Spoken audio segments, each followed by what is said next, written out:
We begin with a Fox News alert. A key change at the White House. Retired four-star Marine General John Kelly sworn in today as Chief of Staff. Kelly was the president's Homeland Security Secretary, and making it official, he now replaces Reince Priebus, who stepped down last week after a stormy 6 months. This is Outnumbered. I'm Harris Faulkner, here today, host of Kennedy on Fox Business Kennedy. Also from FBN, co-host of After the Bell, Melissa Francis. Co-host of Fox and Friends Weekend, Abby Huntsman, and today's hashtag One Lucky Guy, Fox News contributor and nationally syndicated radio talk show host Kevin Jackson. I listened to you last week. It was you're spirited, my friend. You're outnumbered. Welcome. Fire. Here. Yeah. I love Kevin's fire. Yeah, right? Yeah. Absolutely. My well, your fire on your tie and on your radio show. Well, And your socks. You actually listen to my show. Yeah. I'm impressed. See? And you're admiring my socks. But Right. It's just it's a I good am day indeed for you. one lucky guy. Right? Okay. Let's begin with the news. This is General Kelly a short time ago attending his first cabinet meeting after being sworn in as the new White House Chief of Staff. President Trump expressed confidence in Kelly on the job. We just swore in General Kelly. He will do a spectacular job, I have no doubt, as Chief of Staff. What he's done in terms of Homeland Security is record-shattering. You look at the border, you look at the tremendous results we've had, and you look at the spirit. And with a very controversial situation, there's been very little controversy, which is pretty amazing by itself. So I want to congratulate you on having done a fantastic job, General, and we look forward to, if it's possible, an even better job as Chief of Staff. That's right, sir. Thank you. Counselor to the President Kellyanne Conway says the general can restore discipline to the White House. If we can have protocol, pecking order, discipline, and a Chief of Staff that empowers the staff to succeed, I know that General Kelly has done that on the battlefield. I know that he's done that as a chief military aide to former cabinet secretaries. I know he's done it as a cabinet secretary. And so we have great faith that that will be done. But John Podesta, who was Chief of Staff for President Bill Clinton and chaired Hillary Clinton's presidential campaign, says the general's success in restoring order all depends on the man at the top. They have no doubt that the president has told him that he has full authority. The real question is, will he allow him to exercise it? And that means will he accept the discipline that General Kelly will try to impose on the Anthony Scaramucci's and the Steve Bannons and the Jared Kushners and the rest? Will he try, will the president back him up? And then the toughest problem, I think, is can he discipline the president? Now, those are all interesting questions that we can get into, but I have one for you, Kevin. All right. Why did it take this president so long to put in the people who actually support him and have his back, surround those people around him in the White House? That's a good question. So in the military, there's a saying, the most dangerous man in combat is an officer looking at a map. And that's what Reince Priebus was doing. Reince Priebus came in, he helped with the transition, but in terms of what Donald Trump really wanted to accomplish long term, he didn't know what the game plan was. And Reince is a politico. He's he's one of these the institutional Republicans that we talk about. You need those folks to help you bridge over because they're going to help you navigate the minefields. But in the end, you got to start getting your people in, and I think we're starting to see that transition occur. So, Melissa, what do you think the immediate challenges are for the general as he takes his new post? I mean, to get law and order enforced there in the White House, I look at this and I think it's a great idea. It kind of reminds me of my son's karate coach, Coach Sevilla is fantastic. We always joke we want to hire him to come home and run our household and kind of follow the kids around and follow them. You need some block shopping, do you? Yeah, I don't know. I mean, I'm tough, but you need that you need that second person in there who's really, sort of instills the fear of God in everyone and they respect him at the same time. It's got to be that combination. I think he has it, and he's got to restore that discipline. He also needs access to the president's schedule, right? I think that was part of the problem with Reince Priebus. The map that you were talking about? There was a lot of chaos, a lot of disorganization. A lot of people didn't know who was coming in, when, what meetings were happening at what time, and what they were about. I think with the general here, you're going to see hopefully quite a different situation in the White House. This is someone beyond just his resume that is fantastic, but this is someone that had to be convinced to do the job, right? He was doing a lot of great things at DHS, as the president pointed to, but he's not about himself. You know, he had to be convinced to do it because he's like, I'm about serving this country. I want to do good things for it. I want to end up bringing results. And so hopefully he can do that. Well, also doing it without a lot of drama, Right. which is what Well, the and president was talking about. But here's what's interesting about that is there are so many personalities in the White House to manage. And that's what John Podesta was talking about. It's kind of funny John Podesta is talking about, you know, it all depends on the person at the top. It's like, so you're saying you failed because you couldn't manage Hillary Clinton. Got it. But also, you know, you have a number of personalities, and he's sort of the anti-Priebus the way that Scaramucci is the anti-Spicer. And, you know, you've got these strong personalities who have had open access to the president. How is he going to close that? How will they respond? But most importantly, how will the president respond? Because this is a dramatic shift. Well, and that is signaling something. So it's saying that the chaotic version wasn't working, and the order and the precision, if it does work, it could be a very positive shift for the administration. So, Kevin, I want to get this in because I think it's important to note that the president got to the White House based on who the president is. He likes to tweet. A tweet can throw you in one direction or another if you're working with him. So Corey Lewandowski, who used to be with the president's team, says, you know what? Secretary Kelly, or General Kelly rather, should not try to change the president.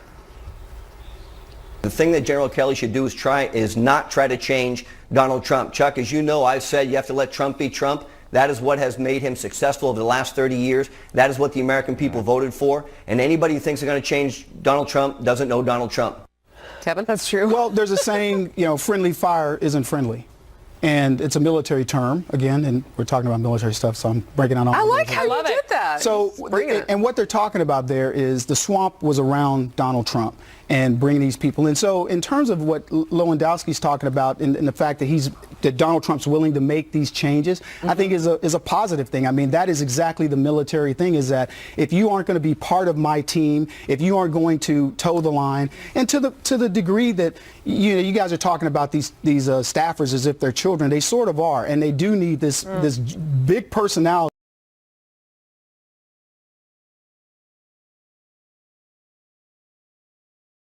Five-star general, whether it's General Kelly or some of these others, no matter who they are, when they walk into a room, they command, they have a presence about themselves. That's why I the think president that has General Kelly's surrounded. going to call us later and thank us for an extra star. And you know what? Good for you. General Kelly's going to call us later and thank us for an extra star. And you know what? Good for you, General. That's why the president, I think, has surrounded himself with so many generals, because he has such a respect for them and the power, as you said, Kevin, when they walk in that room. And you think about the role of chief of staff. This is a person that, can hopefully bring some law and order to the White House, but also who the president is spending the most time with. So they become very much like their when best it works friend. right, yes. And so you hope that they can have that sort of relationship, but also be someone that the president can listen to. So how do you take that type of person who's respected, who's a general, right? Yeah. And you know that the president likes generals because he's kind of given a nod to more of them since Nixon in terms of his cabinet. And the Pentagon and national security. But then, you know, Anthony Scaramucci loves him and reports only to the president. He reminded us that many, many times last week as he took the new post as comms director. So how do you deal with such a big personality in Scaramucci as your White House chief of staff? I mean, I think it's perfect if you're a general. First of all, I don't know if we know that's going to continue in terms of if Anthony is only going to report to the president. Now with this shakeup, it'll be interesting to see if that continues to be the case. It could change.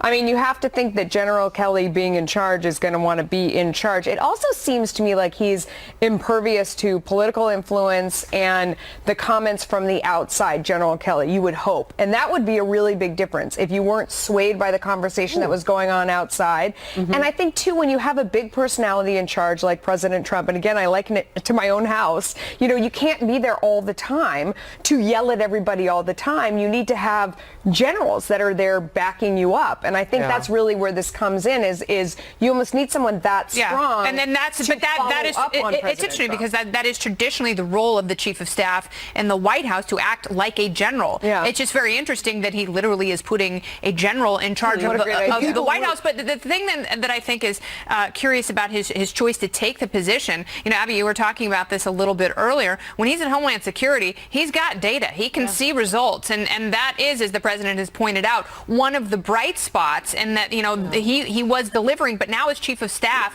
how do you see, how are those results as measurable? Because, some of the policy stuff might take a little bit longer, and I guess the internal stuff, if we don't hear as many stories, if there aren't as many leaks, I guess that will be a sign. So here's something, Kevin, that we saw a Secretary Kelly do that maybe a General Kelly will continue. Remember with the travel ban and how that rolled out and it was bumpy?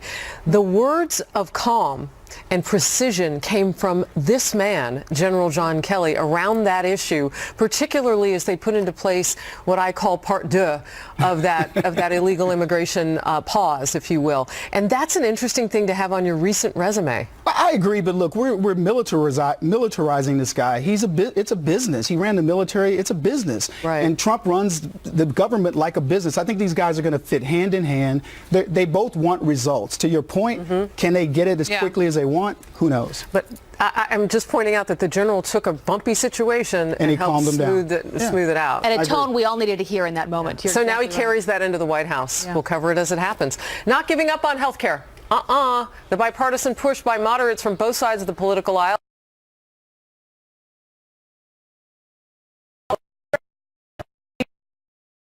Obama president warns Republicans up. That's what to decide whether to let load strategy. Every version of us goes away and we pop up like bunnies online. FoxNews.com/outnumbered. Click on the overtime tab. There's a live chat. Get in with thousands of people. Go early so you can get your voice heard. Or you can go to Facebook and watch us live. Outnumbered FNC is our handle, and you can tweet us anytime. Tweet, little birdie. We're coming right back. Taking another crack at fixing health care, a coalition of roughly 40 House members, Republicans and Democrats, unveiling a slate of Obamacare fixes today that they hope will gain traction after the Senate's effort to repeal the law failed. The bipartisan push comes as President Trump is urging Senate Republicans in a series of tweets to continue to try to overhaul Obamacare. Quote, "Don't give up, Republican senators. The world is watching. Repeal and replace and go to 51 votes, nuke option, get cross state lines, and more." White House Budget Director Mick Mulvaney says the White House believes the Senate should not vote on anything else until it has voted again on getting rid of Obamacare. I think what you're seeing there is the president simply reflecting the mood of the people. Go and poll the American public and find out what the most important issue is to them right now, and it's health care. They should stay and work and figure out a way to solve this problem. Keep in mind, you're talking about something they've promised to do for 7 years. You can't promise folks you're going to do something for 7 years and then not do it. Kevin, this issue is appalling to me. I mean, because they just sat there and basically ended up walking away, in my mind, having done nothing. Yeah, I think, Melissa, what they're looking at is, I think they're testing the wind against Trump, and they're betting on the wrong, their betting is blowing the wrong direction. And Harris and I were talking about this off air. How about just fixing what's broken? Well, so there are things you can do, and we were talking in the green room, $54 billion of waste and fraud. No, I mean like getting, whether it's repealing or replacing, how about recognizing the whole thing's falling apart and forgetting about politics and trying to actually put together something that works, doing their job is what I meant. Well, in terms of Congress, sure, but I think what Donald Trump wants to do is he's saying, look, I'm the new president. It never worked. It never had a quorum. We've talked about this. 59% of the people did not want Obamacare. Only 41% was the highest it's ever been. So, but the left presented as if everybody's so excited about it.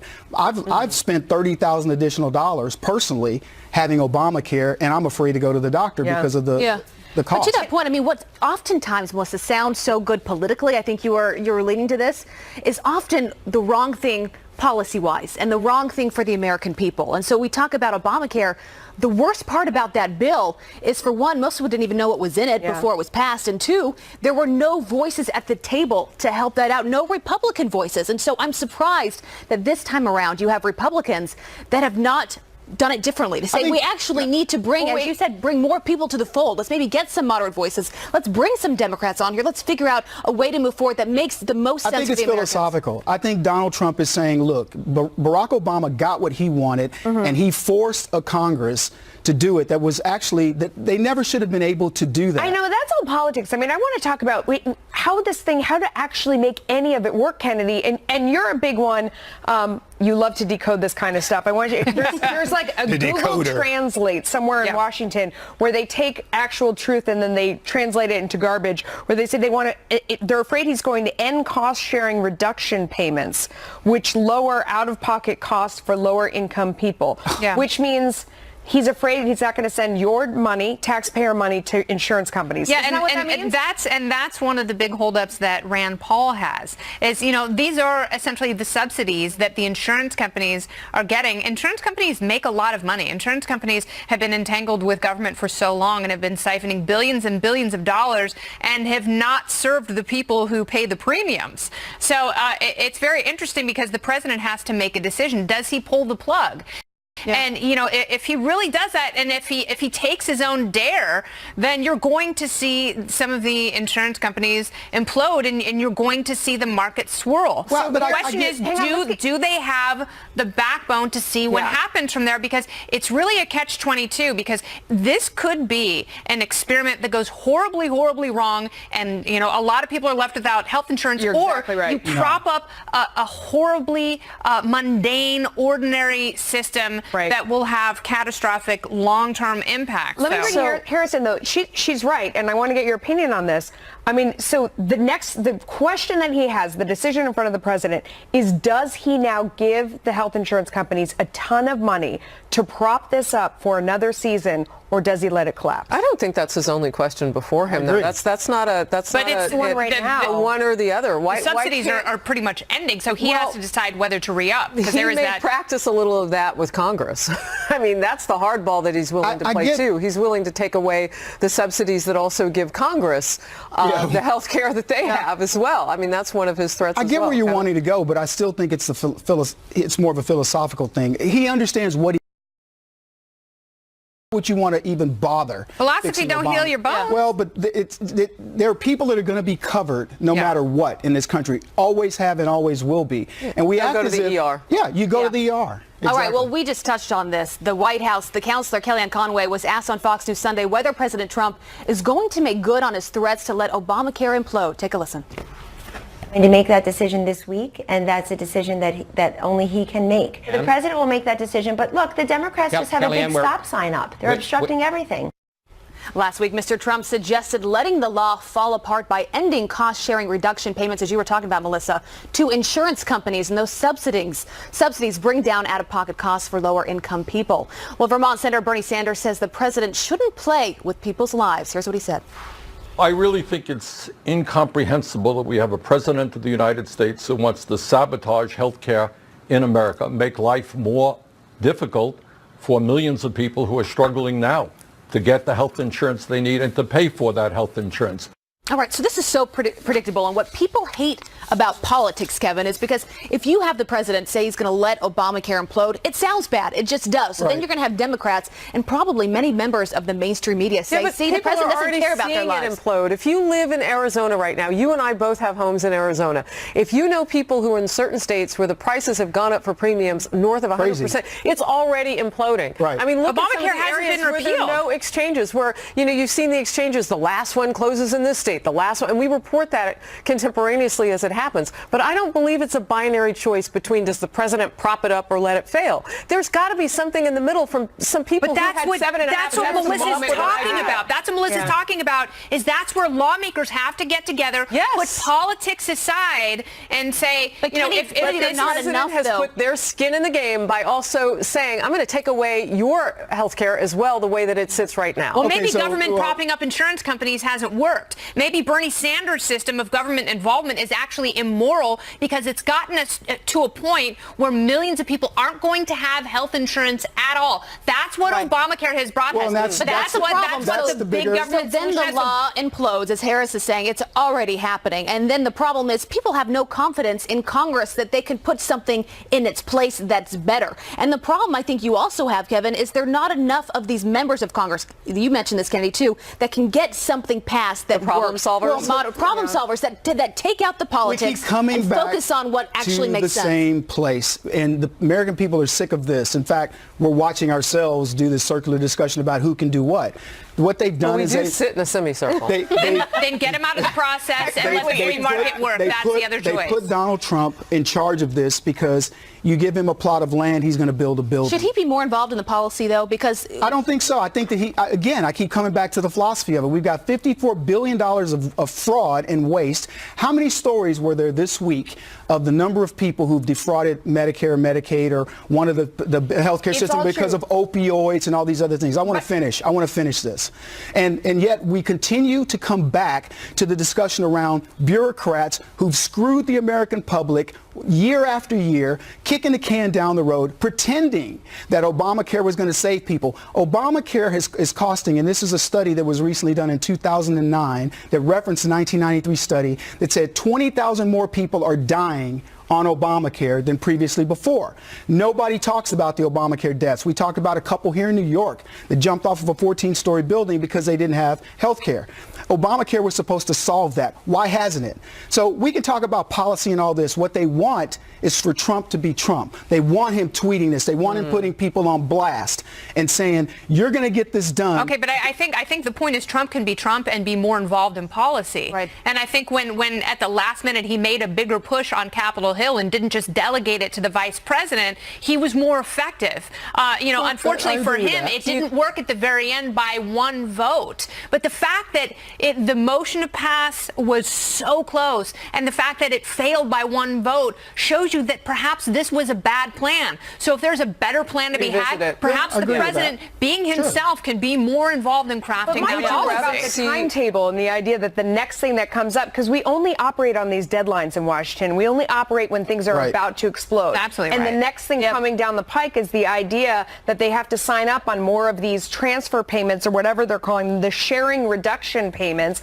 I mean, can you believe they even call it that, sharing reduction, to lower out-of-pocket costs to low-income people? That's taxpayer dollars to insurance companies. He has to approve the next implementation of that. That's the next stop sign in the road. That's why that's important. It would be an opportunity for him to say no, but you can imagine the hell he would catch for that. I do like what the president is saying to Congress of maybe you should live under the Obamacare subsidies just to experience what it's some like. Some of them do, though. I mean, we had Rachel Campos Duffy, and she and her congressman husband in Wisconsin they have the Obamacare plan. She said it right here on the couch last week. And she was not very positive about it. No, she wasn't.